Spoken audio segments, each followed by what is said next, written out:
जो चाहोगे वो आपको मिल जाएगा। सूरह अलम नशरा को इस तरह से पढ़ें। कैसे पढ़ें? बड़ा आसान सा तरीका है। आपने सिर्फ करना यह है कि हर नमाज के बाद 3 बार सूरह अलम नशरा पढ़नी है।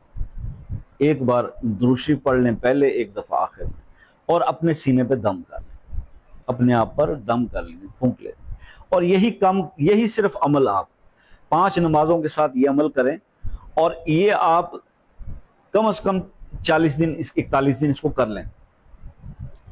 और फिर आप देखेंगे ये ज्यादा दिन नहीं गुजरेंगे, 11, 12, 15 दिन में, 21 दिन में आप महसूस करोगे कि आपकी दुआएं कबूल होने लगी, आपकी ख्वाहिशात पूरी होने लगी, जो आप चाह रहे हो, दिल में सोचते हो, अल्लाह ताला वो आपको देने लग गया है। और जब ये सिम्टम, ये चीजें शुरू हो जाएं, और इवन अगर ये 40 दिन तक ही जाके शुरू होती हैं, तो फिर इसको जिंदगी भर अपना लो।